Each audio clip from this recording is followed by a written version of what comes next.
If we did, that would degrade it. It would mean it wasn't heroic. It wasn't brave. It wasn't individual. It wasn't exemplary. Why are these things good? Didn't deserve anything. Because it would be in the hope either of a reward from Big Brother or for fear of punishment from it. It would abolish morality. It destroys ethics. It means the individual example is dust. Christopher, you've already abolished morality by your materialistic worldview. There's no such thing as morality if you're just a bunch of chemicals. Wait a second. It's okay. I already know some people will clap anything. Do you mean to say that the human, the body of a mammal, a primate, is not a chemical composition? No, it is. Oh, good. I'm questioning why do you act as if this has only just been discovered and as if it's a theological point? Because you apparently haven't discovered that morality... No, I would rather say in spite of the fact that I am a primate, or not, notwithstanding, perhaps I'd better say that I am a primate, nonetheless I'm capable of thinking about heroism, self-sacrifice, example, and so forth. Why are all those things good? Don't turn to me and say, how can you say that and be a primate? I'm a primate. I can't alter the fact that I'm a primate. I can conceal it better than some people can. That's the best I can do. You're a primate as well, and you'll have to agree with both of us that it shows. Okay? Let's finish with this, which is the fundamental question, and I think deserves a serious answer. The writer says, gentlemen, I'd venture to say that no one is two words, by the way. No one came into this room without already deciding who he or she agrees with. And no one will leave with a different mindset. What would it take for each of you? What evidence would you need? Upon what basis would you make a decision to change your mind fundamentally about the question that we gathered here to discuss this evening? Great question. Well, Christianity would be refuted by somehow discovering the body of Christ.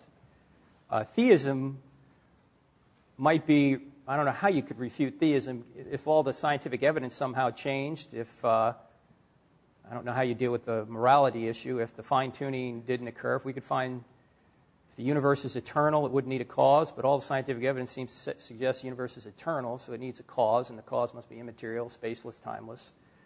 But if all that changed, that might be, at least get me to doubt theism. Sir? In most of the debates, I wish I'd thought of this evening, actually. Oh, God. Much too laid back. Much too laid back. In most of the debates I've taken part in, I wish I'd thought of doing it this evening, too. We took a vote before the debate, including registering the undecided, and then one at the end, basically to see where the undecided had gone. So, and I was always surprised by how many people had come, or at least were willing to consider themselves as having come with an open mind. My view is this. Very few people have that much difficulty thinking of themselves as objects of a divine plan. The great advantage religion has is our own solipsism. It's the same as people who don't really believe in astrology, but they'll take a quick peek to see what's happening to Taurus today. And if it says, well, might be a good time for a flutter on the stock exchange, not to think, hang on, the planets don't really move to determine my investments, but maybe, it's not impossible. It could all be about me. I think about it quite a lot, actually, because I have the same birthday as Thomas Jefferson, April the 13th, except that I don't, because he was born under the old calendar. And I think though it says on his tomb he was born on the 13th of April, he was actually born on something like the 25th of April under the old calendar. I've often wondered how the horoscope people managed the transition, the time when everyone had to change which star sign they were. I dare say it got done easily enough. Religion works for most people because to have people, in a sense, horribly do want it to be true, that they are supervised, that God looks out for them, that they might be rewarded or they might be punished. It has this terrible servile advantage. That's why I consider it to be morally superior to be an atheist, to say I would rather live without that ghastly master-slave mentality. And no evidence or no event that could change your commitment to that belief. Well, I can only say that if there was, I'm very relieved to find, having studied what I think of as the best evidence in arguments among physicists, biologists, paleontologists, students of mythology, history, archaeology, and so on, very relieved to find there's no evidence for it at all. If I thought it was true, I would consider myself condemned to live under a tyranny. And I've spent my entire life repudiating that idea and helping, I hope, others to think the same. But there is not a chance, of course. There isn't a single chance that anyone will find that, hey, after all, we can definitely know that a virgin conceived or that a condemned felon walked again.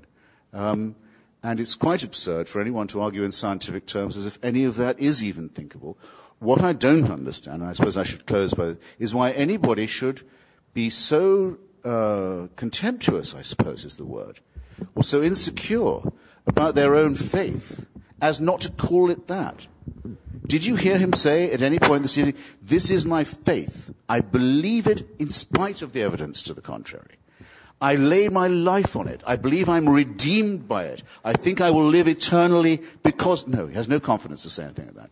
Instead, he tries to mix it up in an area, scientific inquiry, where he's no more competent than, hey, even I am. And that was where he made his big mistake.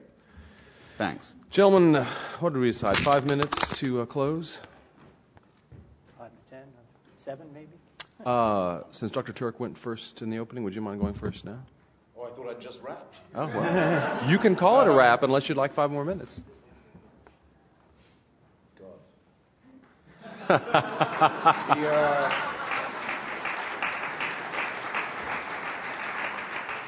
asked what I think are the most erotic words in the language, I sometimes think, cat. Terminally laid back now. When asked what I think are the most erotic words in the language, I sometimes think slowly, captive, audience. No, you know what? If I haven't made my case by now, brothers and sisters, I don't think I will make it in the next 5. I ask you to excuse me. If anyone thinks that there's a question, who's heard me, who thinks there's a question I answered poorly, or inadequately, or badly, or failed to answer at all, and would like to challenge me, I'd happily give them 5 minutes. But I have, so to say, shot my bolt otherwise. Is there anyone who would like to challenge me? Yes. Please. If there is no God, why do you spend your whole life trying to convince people that there isn't? Why don't you just stay home? Can you repeat that? Was the question? The question is, if there is no God, why spend your life and career trying to refute that? Why not just leave it alone and stay home? Fair enough. Well, it isn't my whole career, for one thing. It's become a major preoccupation of my life, though, in the last 8 or 9 years, especially since September 11th, 2001, to try and help generate an opposition to theocracy and its depredations internationally. That is now probably my main political preoccupation. To help people in Afghanistan, in Somalia, in Iraq, in Lebanon, in Israel, resist those who sincerely want to encompass the destruction of civilization and sincerely believe they have God on their side in wanting to do so. Maybe I will take a few minutes just to say something that I find repulsive about especially monotheistic, messianic religion. With a large part of itself, it quite clearly wants us all to die.